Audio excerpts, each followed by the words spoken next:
It's going to be Lunala and Xerneas on Jeremy's side for the restricted, but what's he going to lead? Well, let's find out here. Melvin leading the charge here, and it is going to be a Xerneas on their side of the field with that support from the Tapu Fini, and on Jeremy's side, we've got Xerneas as well, but a Smeargle as the support.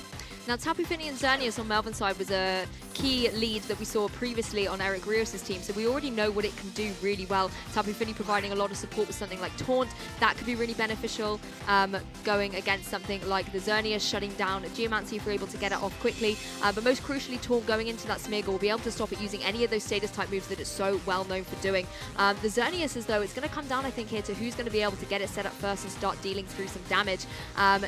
Smeargle possibly having access to something like Fake Out, able to go and start preventing both of the Pokemon on Melvin's side from going off and stop that Geomancy coming up from Xerneas' side. But ultimately, Smeargle can get up to so many different tricks. It could go for something like a Clear Smog and get rid of those boosts altogether. Absolutely, but Melvin doesn't want to take any chances against that Smeargle or that Clear Smog potentially being on Jeremy's side of the field. So Xerneas going back into his Pokeball and Groudon hitting the field, making it a very sunny day. Yeah, exactly. Groudon jumping onto the field here, bringing the weather. And Groudon's definitely a Pokemon that's been on the rise throughout Ultra Series. Particularly, we saw a lot of that Kyogre and Rayquaza dominating, and Groudon was not getting those top finishes. But most recently, it has been hitting all those top cuts. Smeargle, though, going for the Fake Out. Going for the Fake Out means that Groudon not going to be able to move here. Was maybe hoping that Xerneas was going to go for that Geomancy, but it's such a good setup for Jeremy's own Geomancy. Will be able to get that Xerneas powered up and use that Power Herb for full potential. Yeah, you do have to worry about Tapu Fini, though. If Melvin was able to switch out his own Xerneas, he doesn't have to worry about potentially going for a haze and affecting his side of the field. But it is something that can go and negate all of those lovely boosts that the Xerneas has got on the other side. But instead, Nature's Madness. Nature's Madness is going to bring that Xerneas down to half HP. Does avoid all of those defensive stats that Xerneas just increased for itself. But is it going to be enough for Groudon to potentially get the knockout next turn?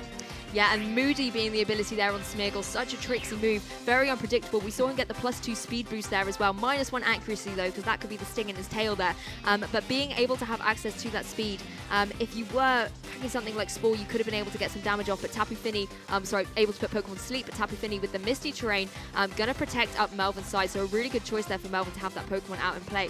Groudon, however, able to come in here, unless Jeremy wants to bring in something like his Incineroar and get an Intimidate off, it can deal out a huge amount of damage. And in this Game 1 situation, we need to figure out if it's going to be a special variant or a physical variant, because we have seen some variation in that. Absolutely. Groudon can pack a big punch, but it's important for Jeremy to figure out exactly how that's going to happen.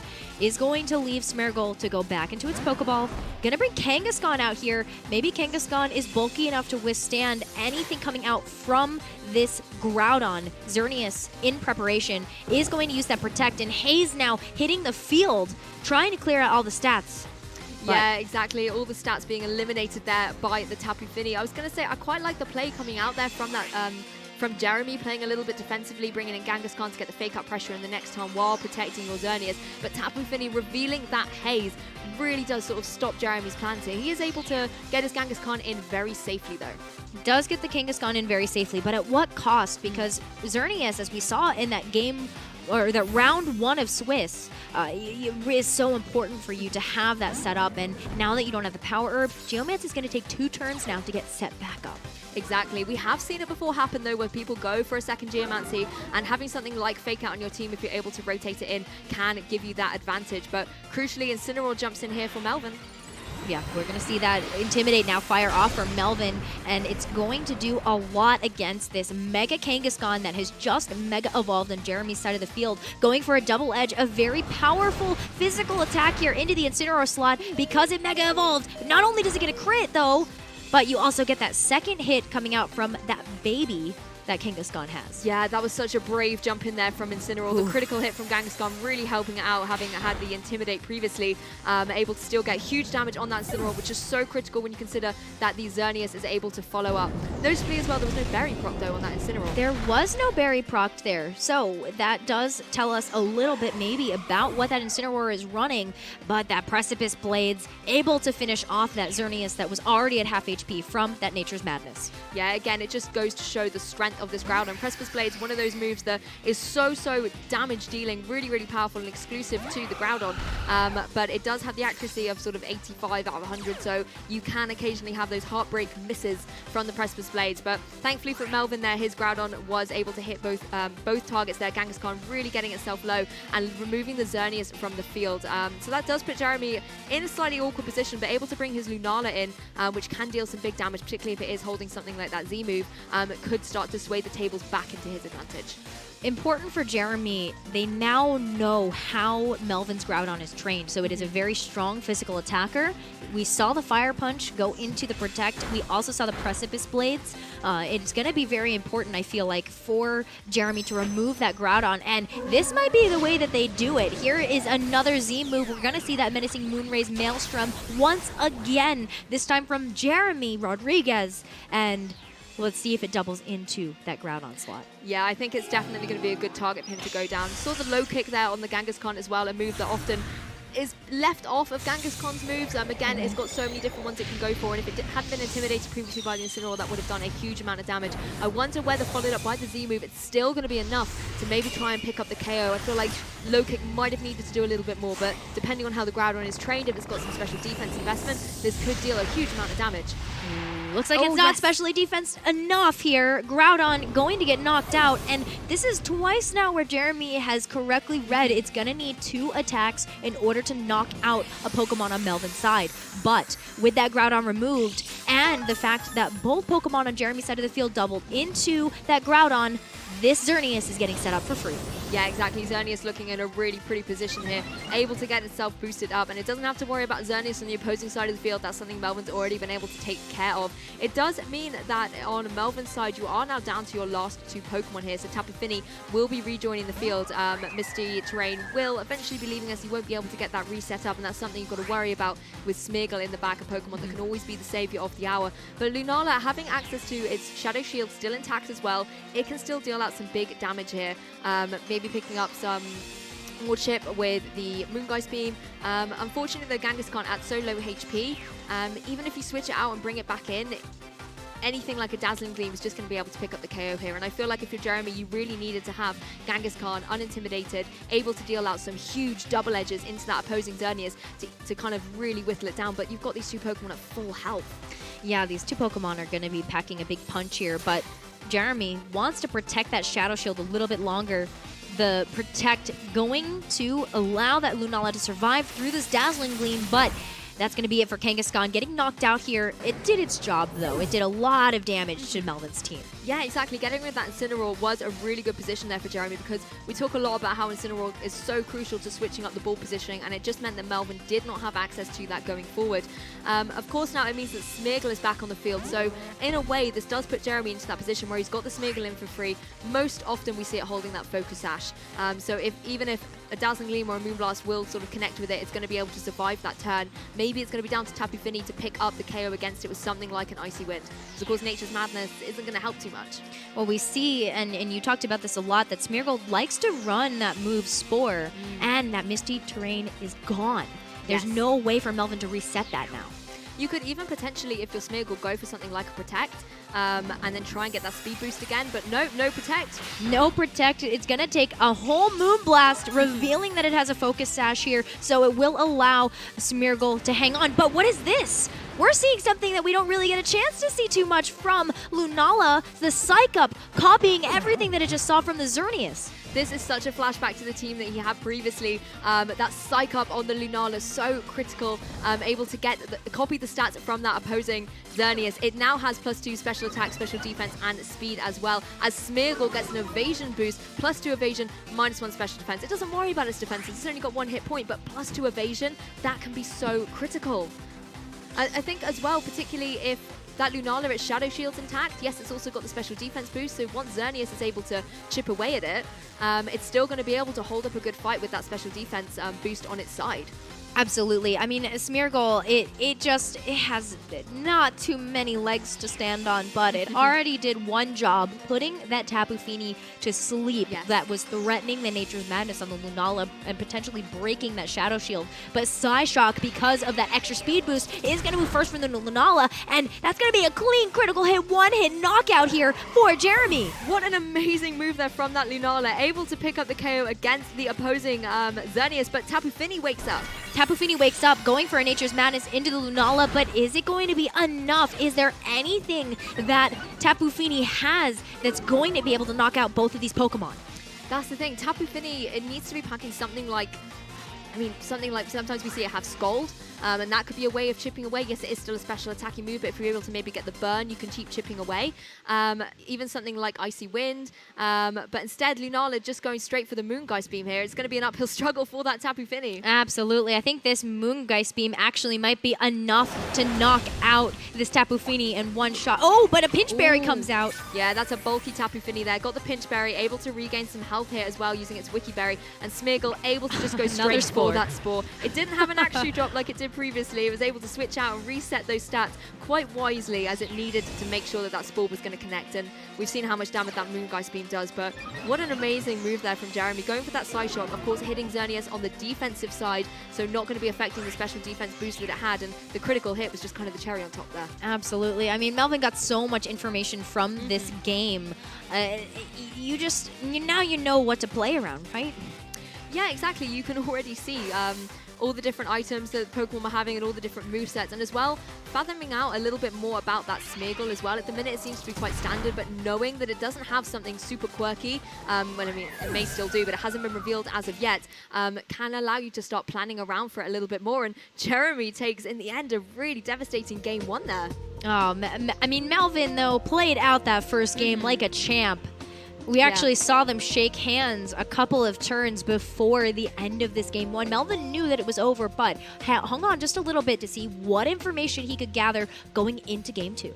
Yeah, exactly. And Melvin, he brought loads of the right Pokemon. He had his Tapu Fini there going for the Nature's Madness and able to really support the Xerneas. I liked as well that he brought the Groudon and having that physical variant. He wasn't scared as much of the sort of Incineroar switching in. He just played it quite offensively, went for that Precipice Blades, and I think if he'd been able to hang on to his Groudon a little bit more, he would have been able to pick up some strong KOs against the Kangaskhan as well, just able to start dealing a lot more damage against Lunala and things like that. But Smeargle's definitely the Pokemon that's going to be the tricksy one here. I wonder if Melvin's going to switch it up potentially. I mean, we've looked at the Pokemon here. There isn't really that grass or electric type Pokemon. So if he's able to get the Shedinja and the Tapu Fini in, able to soak it, he's going to be in a fantastic position. But you do still have to work around that Lunala. Lunala with the Ghost type is able to hit it before it gets soaked. Yeah, and the Psych Up. That was something that we don't get a chance to see too often on a Lunala, and that's why both of us were kind of caught by surprise when we saw Jeremy use that part of Lunala's toolkit, because that, I feel like, was such an important read for Jeremy to make, but it was also so much information for him to give up for that game one. Yeah, it's one of those things that kind of was a little bit of a blast from the past, really. It rose in popularity a little bit, particularly around this tournament last year with Jeremy and Ashton. But then it kind of faded away because when Ashton won the tournament with the team, everyone knows it then, everyone starts preparing for it. So Psych Up kind of faded away. But it's lovely to see Jeremy bringing it back here and using it so well to enable him to win out that game one. So I wonder if he's going to try and stick with the same team, or if he's maybe going to try and shake it up a little bit. But that classic combination of Smeargle and Xerneas, I think, worked really well for him. I mean, what a homage, though, to 2019 Latin American International Championships, right? And I think such a nice way to send off the Ultra Series format here for the 3DS. But we are ready for Game 2. And I don't know if I really expect too many switches here, except Melvin switching things up just a little bit, leading with Groudon and Incineroar, and Jeremy now coming out with Crobat and Kangaskhan. Yeah, both these players shaking up, and I really like it from Melvin's side here, going straight on the offensive pressure, unintimidated as well at this stage. He's got the Groudon on the field. Obviously not going to deal too much to Crobat, that flying type, able to avoid those Precipice Blades, but it's something that Kangaskhan will have to worry about. Interestingly enough, I like this play here from Jeremy. Not only does bringing the Crobat mean you're not going to hit those ground type moves, but with the inner focus ability, you don't have to worry about fake out either. Of course, Kangaskhan, you might predict yourself as the target here, but Crobat looks pretty free to set up a Tailwind here. This does look like a great Tailwind setup for Jeremy, and it would give him so much just agency moving into the rest of this game because of the fact that the only Pokemon that I feel like Jeremy really has to worry about is going to be that Geomancy Xerneas. Yes, exactly. We've seen they've both got Xerneas, and whoever can get their Xerneas Geomancied up quicker will give them that big advantage. And knowing that you've got the Tailwind on your side, you don't really have to worry about the speed advantage. You know you've got it for those crucial turns. Kangaskhan, though, going to get the little baby out the pouch straight away. Definitely going to do that with that Mega Evolution here, and a Protect coming out from Melvin just in case Kangaskhan goes for something very oppressive. It will have the Fake Out, though. Wow, correctly reading, it's going to be the Incineroar that's actually not going to Protect here, and it's possible that Melvin missed out on a very crucial turn to get some damage, but that Super Fang from that Crobat, maybe I spoke too soon. Yeah, I like the Fake Out choice there from the Kangaskhan on Jeremy's side, though. Incineroar not going for Fake Out on that turn, knowing that it was probably really predictable that his only Fake Out option was into that Kangaskhan, maybe going for a U-turn, trying to switch up the ball position and get another Pokemon in. But crucially, that Crobat not going for the Tailwind, something a little bit surprising, instead going for the Super Fang, which is kind of its version of Nature's Madness. It would take it down to 50% on the Groudon side, and it's going for it again. Oh, wow, actually going to go for it. Will connect, so that Groudon immediately going down to half health in the Double Edge. The Double Edge not actually going to double into the Groudon, but the Incineroar, another critical hit here for the Kangaskhan. This has been getting some massive RNG here. I think it's almost like Kangaskhan's making a bit of a statement, like, I used to be the Fake Out Pokemon that everyone liked, and it's really, really dealing damage against that Incineroar, as is that Groudon with the Fire Punch going into Crobat, not enough to pick up the KO, allowing Jeremy the opportunity to still get up some speed on his side of the field. And I think actually for Melvin, having the opportunity to bring in your Xerneas now, against that Crobat is a bit of an issue for him. We know Crobat has access to things like Haze, so it can get rid of the stat boost on Xerneas' side. And unfortunately for Melvin, losing the versatility of that Incineroar could affect him going down later in the line. It's a really strong lead out from Jeremy, and I am quite impressed that he hasn't gone for the Tailwind so far, probably because actually both his Pokemon were fast enough. He didn't need it with that particular ball position when you look back on it. But going forward, now that Xerneas is on the field, just like you said, you want Tailwind up if you want to make sure you have the advantage against the opposing Xerneas. And this is where Melvin might have to make some rotation here and show off that fourth and final Pokemon that they brought to this game too, because you don't want Xerneas to be vulnerable in this position where Jeremy does have Tailwind set up. Yeah, exactly. And you can see as well on the timer there on Melvin's side, he's really thinking through these turns. He needs to change up his ball positioning to make sure that he can keep that Xerneas safe, or he plays bravely and gets that Xerneas boosted. The Tailwind does come out from Crobat, though. Going to get that speed up for the next couple of turns. This was great for Jeremy to actually show that patience and fortitude to wait to use this Tailwind until now. And even with the Intimidate, Kangaskhan doing so much damage against the Xerneas. Yeah, exactly. Xerneas here going for the Dazzling Gleam as well. Going to pick up the KO against that Crobat, but I'm pretty sure Crobat's work is done here as well, getting that Tailwind up. It also allows Jeremy the free switch to bring in another Pokemon of his own. Ooh, Fire Punch, though. Whether or not it went to the Crobat slot, we will never know. It does pick out the double knockout here for Melvin and critically putting them at a Pokemon advantage. Exactly. Jeremy now going to be down to his sort of last two Pokemon, but I think you're right there. Showing that kind of skill, not going for the Tailwind straight away, kind of shows why they're the players and I'm the one behind the desk here. Because just because that you've got a good opportunity to set a move up and you've got the opportunity to maybe even get the Geomancy up or Tailwind, doesn't mean it is the right time to use it. Yes. And now that Melvin's able to get rid of that Crobat, now could be the time to use that Geomancy and get yourself boosted up. But you have to worry about the speed on the other side. That's something you've got to play around. Absolutely. I mean, now, though, Jeremy has that speed advantage, and it's for the kind of final turns of the game. This game has gone so quickly because of how aggressive both of these players have really played their hand, and the Tailwind is potentially going to be up for the remainder of the game. Exactly, it could be over in the next couple of turns, particularly if Lunala was going for some big damage, but instead, no, it's going to go on the defensive and just go straight for a Protect, as the Xerneas on Jeremy's side is going to go straight up for that Geomancy. Might as well get it up while the speed is on your side, but wisely protecting the Lunala as well. Melvin making a bit of an interesting reaction to that Geomancy that just happened on Jeremy's side of the field, so I'm looking forward to what Melvin decided to go with for their turn in this game, because it looked like a critical moment for him. Yeah, maybe he was making some strong prediction, but his Xerneas just going for a Moonblast into the opposing Xerneas. Yes, that is going to do a decent chunk of damage, and Groudon actually doubling into the slot. The Fire Punch, not enough to pick up the knockout. Oh no, Melvin looks it looks like they were hoping for the knockout there. Yeah, he really was. But you can also see in his face, he can carry on with this game. He knows that was sort of something that could potentially happen, but that is devastating for him to not pick up the KO against that opposing Xerneas. The Lunala as well, I think wisely protecting, able to keep the Shadow Shield intact, but masterfully played there by Melvin to double up into that opposing Xerneas. It's going to be interesting to see how he's going to be able to come back from this, as the boosted Xerneas on the opposing side is going to be so strong with that Dazzling Gleam, and he now loses his Xerneas. He does lose his Xerneas, not really giving it a chance to shine like we expect that Xerneas to, and the Tailwind going to allow this Lunala to move first against that Groudon. So Groudon not going to be able to pick up the KO with that Fire Punch, getting knocked out itself. Exactly, just showing how amazing that sort of having the speed advantage on your side of the field as well, able to whittle away against these Pokemon. Lunala easily picking up a KO with that Moongeist Beam against Groudon, and suddenly the tables have just turned against Melvin. Going into these past couple of turns at that player advantage, Jeremy had 2 Pokemon KO'd, down to his last 2, but he put himself into a position in the board state that allowed him to just start sweeping through this team, and Tapu Fini, unfortunately, against both of the restricted on Jeremy's side, is not going to be able to take this through for Melvin, and Jeremy able to take this game 2 in such commanding fashion. Oh, Melvin really needed the knockout, and unfortunately going to show us that Melvin knows the game is over. And that's going to be a commanding win here for Jeremy. Congratulations to them. Now 2-0 in the Swiss rounds here for day 1. Exactly, and you're quite right. He needed to get rid of that Xerneas, particularly as we know the Lunala has Psych Up.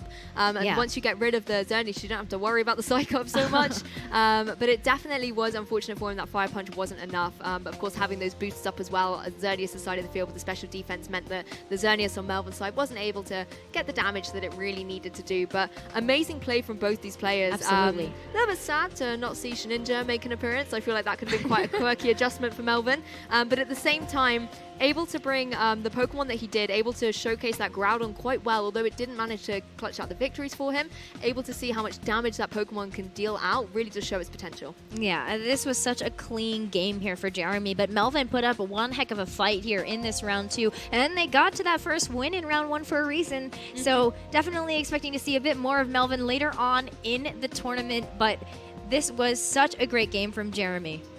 Yeah, and I love the adjustments as well from Jeremy. Like in that game 1, kind of going through that nostalgia route with the Xerneas and the Smeargle, playing what a lot of people see as kind of a flowchart game a lot of the time, particularly when you go back to 2016 when everyone was using it, you kind of often will have a strategy against that lead. You know that it could be a possibility and how you might play against it. And you can kind of predict what your opponent's going to do. And then coming back into that game 2, bringing out the Crobat, just changing things up completely, could easily have thrown sort of Melvin off tilt on that a little bit as well. And then you have to suddenly readjust completely in that game 2. And I think that shows the versatility as well of that team.